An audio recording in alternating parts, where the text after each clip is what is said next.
Tänapäeva ühiskonnas mängib tarbimine väga suurt rolli, milles on märkimisväärne nähtus kiirmood. Kuid mida see meiega päriselt teeb? Meie suhe riietega ei ole kunagi pelgalt praktiline. See on tihedalt seotud meie võimaluste, identiteedi ja sisemiste vastuoludega. Esmapilgul võivad mured tunduda lihtsad. Kas riided on ilusad? Kas nad sobivad? Ja kas ma saan neid endale üldse lubada? Kuid sügavamal tasemel kerkivad esile küsimused keskkonnamõjust ja sellest, mis rolli me tarbijatena tegelikult mängime.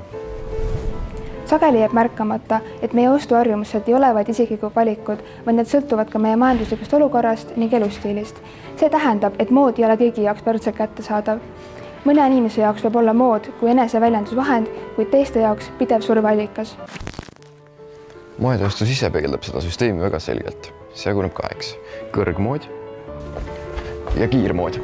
Kusjuures viimane on suunatud massidele, et tekitada pidevat iha ja emotsionaalset reageerimist. Samal ajal varjab see sageli problemaatilisi praktikaid, näiteks ebaeetilised töötingimused ja madalad palgad. Huvitaval kombel annab sama süsteem inimestele ka võimaluse oma rahulolematust jagada, näiteks sotsiaalmeedias. Turundusel on siin keskne roll. Tänapäeva reklaamid ei müü vaid tooteid, vaid ka elustiili.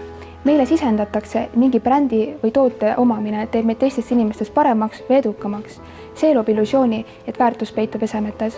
Samal ajal töötab meie vastu ka hirm millestki ilma jääda, mille tõttu hakkavad inimesed impulsiivselt tegutsema. Tulemuseks on tsükkel. Me ostame, tunneme lühiajalist rahulolu, kuid pärast seda tekib uus vajadus.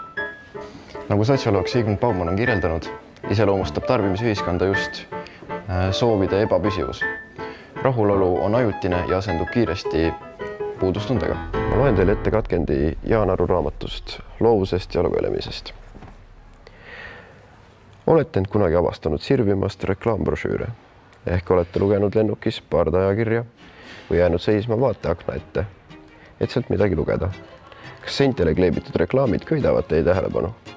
Ma arvan, et see kummaline vajadus, just uudsuse janu, on üks põhjus, miks inimene on eriline oma liik.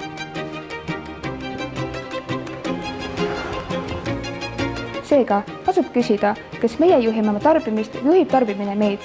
Teadlikumad valikud ei tähenda vaid keskkonnasõbralikumast. See tähendab ka seda, et on võimalus vabaneda sellest lõputust iha ja rahulolematuse ringist.